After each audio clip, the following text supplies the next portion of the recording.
And there's a guy that just had to draw his last fight, right? Mm-hmm. So then, what are we talking about? It ain't really nothing to even talk about. It is what it is. I ain't tripping. You know, it's funny to me. It's all jokes. A lot of people go in there and they very obedient to Tank's power. And Lamont wasn't there that night. Lamont wasn't having it. And he said he wasn't having it. He said it before. Y'all tripping. Y'all must be really like tripping. So make it rough for anybody. But, you know, Tank is a different animal too. So it's a great fight. That's why everybody want to see it. We can't just look at it and say, oh, he gonna win, oh, he gonna win. No. Shakur Stevenson believes Gervonta Davis could face serious trouble in his rematch against Lamont Roach. He recalls how Roach already gave Tank a tough challenge in their first bout. Stevenson warns that if Davis isn't fully prepared and at his best, the fight could turn disastrous. He also respects Roach's skills, stating that he's not an easy opponent, making this rematch one of the most dangerous tests of Davis's career. I think They announced it today. So what do you think, you know, considering you were one of the handful of people to pick Lamont Roach, giving him a tough fight? What do you see? I think it's dangerous for him to go back in there and fight Lamont. I think Lamont is a hell of a fighter. I can see that going left. So he better be on his A game. Did you think Lamont won the first fight? 154 and fight. I asked two questions at the same time. I ain't get shit out of that. You really want to move up to 154 after this fight?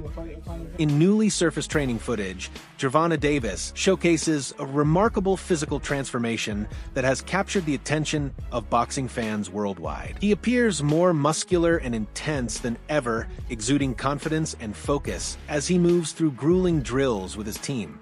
His body language, combined with a cryptic tweet reading, "Somebody is in trouble," has sparked widespread speculation. Fans interpret this as a warning to Lamont Roach or anyone else standing in his way.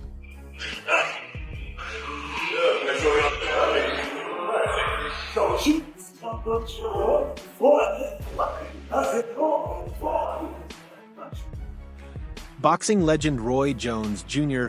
recently shared his thoughts on Davis's fighting style and potential in the upcoming rematch.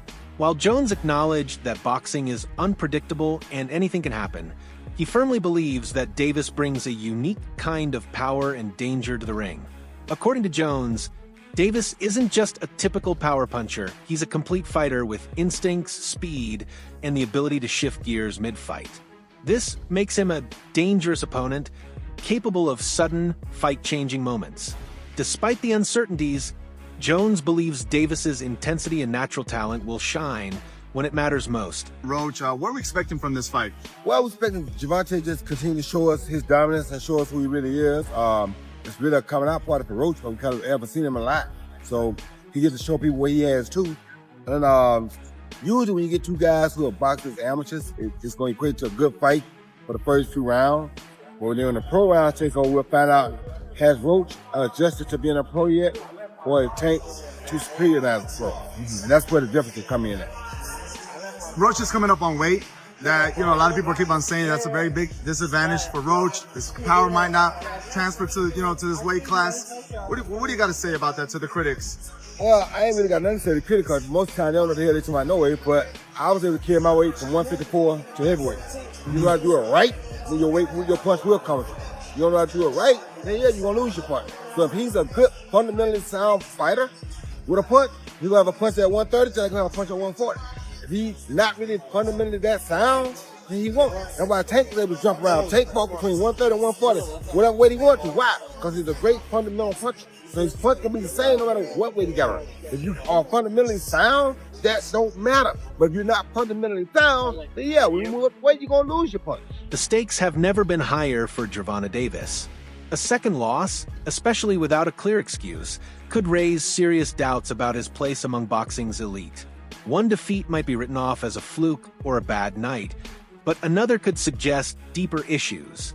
Critics would inevitably begin to question whether Davis still has what it takes to dominate at the highest level.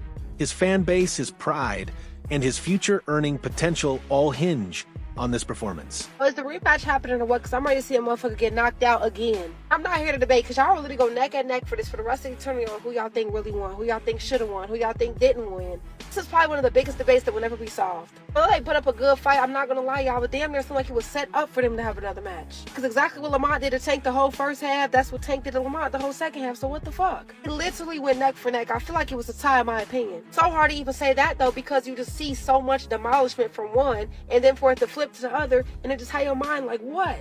It's really how your mind blown, like what the fuck? I feel like when it came to the decision of the fight, a lot of people were real biased. A lot of people definitely get off of just a personal opinion of the person, a history of liking the person, not off of the fight itself. I will admit that really going into this fight, the first time, I thought Lamont was going to get his shit knocked off. I thought Tank was going to do him in.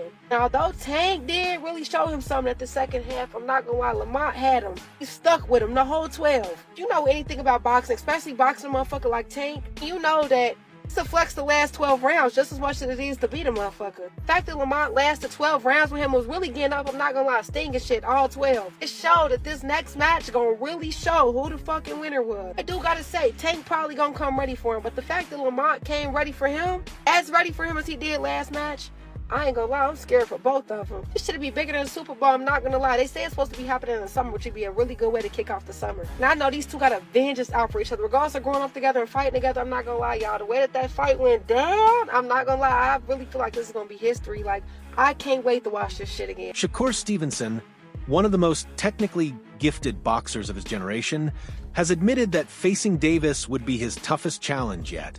He praised Davis's combination of speed, power, and unpredictability, calling him a legitimate threat. Stevenson doesn't shy away from acknowledging that a bout against Tank would push him to his absolute limits. What would be your hardest matchup? Devin Haney, Tank, or would it be Ryan Garcia? Nah, Ryan, just X him out. He's trash. It's gonna be Tank. I ain't say it before, but I'm gonna say it like me and him the big fight. In recent statements, Shakur Stevenson made it clear that he's ready and willing to face either Lamont Roach or Gervonta Davis, especially if Davis emerges victorious. He emphasized that such a matchup would be massive for the sport, generating immense interest from fans, analysts, and promoters. Stevenson believes a fight with Davis would showcase elite-level boxing, with both fighters bringing unique strengths to the table. For Stevenson, it wouldn't just be a big-money fight, it would be a legacy-defining moment that could reshape the lightweight division. Me and Tank, it's the biggest fight in the world. Yeah. Like, it's going to be the biggest boxing fight in the world when it happens. I can see it happening not too far in the future. Really? I can see it happening. I don't think, like, I think Tank will sign that contract. Dang. And I'm going to sign a contract too, so it's like... Though Tank Davis has acknowledged Shakur Stevenson's speed and technical skills, his response to the idea of a fight between them has been noticeably lukewarm. While he didn't rule it out, Davis downplayed the potential excitement of the bout, hinting that it might not live up to fans' expectations. He left the door open, saying the fight would happen when the time was right, but his tone lacked enthusiasm. This suggests that, although Davis respects Stevenson's talent, he's unsure whether their styles would produce the kind of action-packed event that typically defines his fights. Who have Shakur? What have Shakur done? What have he done in the sport? He haven't done nothing. The young one is looking more better than him. Who that? The Keyshawn. Keyshawn looking way more better than this. So I keep screaming his name. He haven't done nothing. Keyshawn haven't even done nothing. So what do you say to those who I might keep be saying his afraid? name for. So what do you say to those who might be saying that, you know, Tank is afraid of Shakur? Afraid of what? Afraid of what? Us fighters, if we're afraid of somebody, it gotta be somebody hitting us and hurting us. Like, he don't have no offense. Everything is defense. Defense only win in basketball and football. That shit. Some boxing observers and fans are skeptical about the true motivation behind the Davis versus Roach rematch. There's a growing belief that Davis chose Roach not because he's the most challenging opponent available, but because he appears beatable, someone Tank can handle with relative ease. At the same time, Roach is being criticized for accepting the bout primarily for financial reasons rather than competitive merit. This perception has sparked debate about the integrity of matchmaking in modern boxing, with some fans feeling disappointed that the sport's biggest names may be prioritizing paydays over true challenges. Client, why would I allow you to fight these fights just for you to knock somebody out if it's not a numbers game? Good question. The money. That's the only number that matters. The money. Yes. Okay, so let's get into it. Speaking of money, lots of people have talked about, oh, he's doing this fight for money, and Tank is strategically picking him because in the amateur world, you guys fought twice, right? And you lost, what, both times in the amateur fight. So are you all friends? Are y'all cordial? First, what's the relationship? We're cordial. You're sure. cordial? Yeah. Yeah, so. He cool to me. He's cool to you. Yeah. And you haven't heard that he said anything differently? Oh yeah, for sure. He has? Nah, he hasn't. He has not. Yeah, that's what I'm saying. I'm confirming that. He hasn't said He has anything not said anything differently. So does it confirm people's suspicion that he purposefully picked you, not only because you're cordial, but because he believes he's gonna knock you out, get the purse, and then you walk away with a nice piece of change? I mean, you're in the wrong game if you don't think you're gonna beat everybody, like, anyway. But if you're saying specifically pick me because I'm gonna be an easy cakewalk, everybody in the world knows that's not gonna happen. I mean, like, that's not gonna happen. Him personally, he know that. I think he chose me because I am gonna be one of the better opponents that he's faced in his entire career, honestly. Really? Yeah. British boxer Conor Benn recently expressed confusion over Davis's career direction. He questioned why Davis is still calling out opponents like Roach if retirement is genuinely on his mind. For Benn, this contradiction raises questions about Davis's motivation and long-term plans. It's a fair point. If Davis is mentally drifting toward the end of his career, is he still truly invested in giving fans his best performances? Benn's remarks challenge Davis to clarify whether he's still hungry for greatness or simply cashing in on his name before walking away. I don't know Lamont Roach, but, you know, when you're looking at Shakur Stevenson, when you're looking at, you know, these other fighters that he should really be fighting, you know, he don't want to do them fights. He wants to retire. Yeah. So don't come and but don't come at me. Yeah. And go, oh yeah, let's give it all, you know, very big bollocks, and go, oh yeah, let's give him some stick, and then make out like we want the fight. And then we send an offer over, and then you fight for 15 million, and yet you fight Lamont Roach. Don't do all that. Do you know what I mean? It was a real offer. That was true then. It was a real offer. We offered. I said, listen, you keep talking my promoter's going to get back to you in 48 hours. 50 minutes. Initial offer sent over. You know, but was it Unquell didn't let him out to play? His boss didn't let him out. That's it. So he wants to talk about, 50 million. First offer. There was room to negotiate. Of course there was. But he's an idiot. I don't even know if he knows what negotiating means. After their initial meeting, many felt that Davis didn't look like his usual dominant self. Whether it was outside the ring distractions or a lackluster strategy, Tank's performance raised eyebrows. This time around, the narrative is different. Davis appears laser-focused and determined to set the record straight. From intense training footage to media silence, every move signals a fighter who wants to leave no doubt. He's not just fighting Roach, he's fighting to reclaim his aura of invincibility. With his back against the wall, he's aiming for a clear, commanding win that silences the critics. So breaking news, Tank Davis vs. Lamont Roach 2 is set for August 16th in Las Vegas. And this is a rematch of one of the most controversial fights in recent memory, where Roach arguably won 7 to 8 rounds of that fight, and then Tank took a voluntary knee in round 9, which wasn't ruled a knockdown, but ultimately it was scored a majority draw. Now in the rematch, I do expect Tank to look much better than he did in the first fight. I don't think that was his best performance by any means, and that means being more active in the early rounds, you know, not just staying on the ropes looking for counters. And I'm sure he'll be willing to exchange more with Roach this time around. You know, the left hands, the combinations, the body shots, that's where he had the most success in the first fight. And Roach, he just needs to stick to what made him so successful in the first fight. His forward pressure, staying behind that jab and right hand. But most importantly, he wasn't scared to take it to Tank, but he also didn't get too aggressive.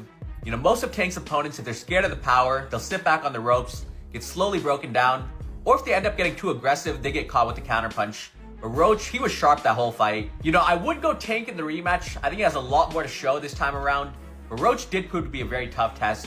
But you guys let me know who you got. In contrast to Roach's active presence on social media and In interviews, contrast to Roach's active Davis has presence on maintained social an media and unusually interviews, low Davis has profile. maintained an unusually This low silence profile. hasn't gone This silence unnoticed. hasn't gone unnoticed. Analysts suggest it's intentional, part of a focused, distraction-free training camp. By removing himself from the noise, Davis is showing himself a from level the of noise, discipline and Davis is showing a level of discipline and commitment that speaks louder than any press conference. This quiet intensity has fans speculating that something explosive is coming. Roach may be doing the talking now, but Davis appears to be doing the real work, preparing to let his fist speak when it matters most. Oh yeah, so we hearing that they got the fight set and scheduled, and it's going to be in Vegas, and it's going to be this August.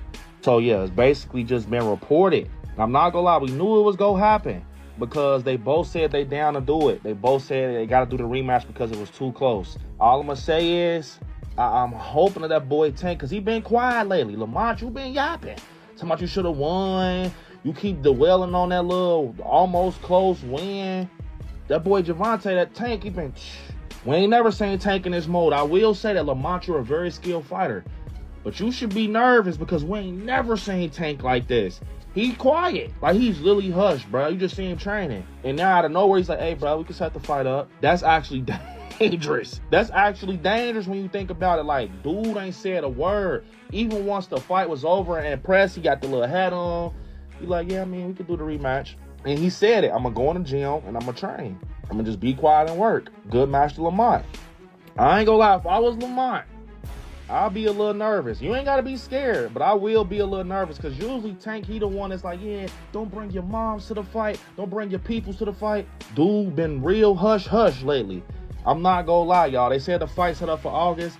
I might have to go to this one in person. In August is my birthday month. I might have to go to this one in person, bruh. Because this right here, at this point, they're rivals now. This is like the perfect boxing story. They come from the same side of the Sammy the mat. Come from the same gym and camp. I'm not gonna lie, they've been at it since they was kids. This like the perfect boxing story, y'all. I'm not gonna lie, we might have to be in there in person. But like I said, y'all already know how I go. When it come down to it, I'm putting my money on my boy Tank. Lamont, you definitely are skilled, and I'm going into this fight knowing that basically I know you gonna put up a good one. But I got my money on Tank. We ain't never seen Tank like this, bro. Dude quiet, and he ain't saying nothing. The fight just got booked. Oh, yeah. Criticism can either break a fighter or fuel them. For Davis, it seems to be the latter. Every move he makes now, from his workouts to his rare public comments, feels calculated to silence his doubters. He's pushing himself to new physical heights and drilling every detail of his game to perfection. The goal is simple. Show the speaks world louder that than he's still any the press top conference. dog in This the quiet division. intensity has This fans rematch speculating isn't that just something about revenge. explosive is It's coming. about Roach legacy, may pride, and the need to remind everyone why he became a household name in the first place. Tank out here selling under 150,000 pay-per-views, you kidding me? Oh man, Face of Boxing, yeah, turn that shit off. Yeah, we shutting that shit down every single time. Does Shakur really want to fight Tank? I think Shakur could sell a bit more with somebody else, especially in Saudi. I feel like they can find him a dancing partner that'll do a little bit better than 150,000.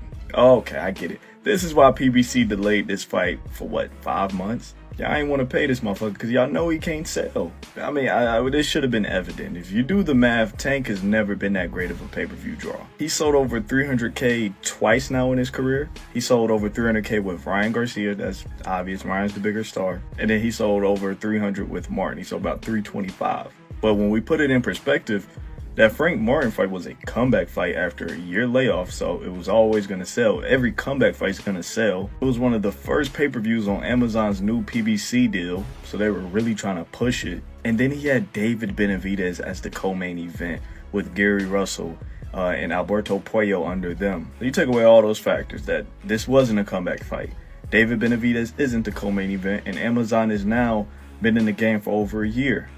It makes sense it only sold 150. I know there's going to be a couple of you guys in the comments. No, it sold 500K. Don't be so gullible.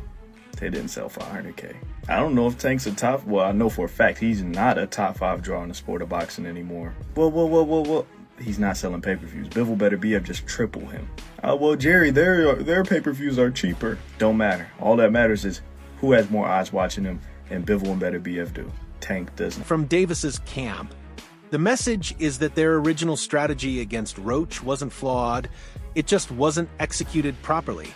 They believe they had the right blueprint, but certain moments lacked sharpness and timing. Speaks louder than Instead of any press starting from conference. scratch, This they're quiet refining intensity the has same fans plan. speculating The that something team explosive working is on coming. tightening Roach the may gaps and applying more pressure during key phases of the fight. It's not about doing something entirely new. It's about doing it better. Surprised by Roach and Tank.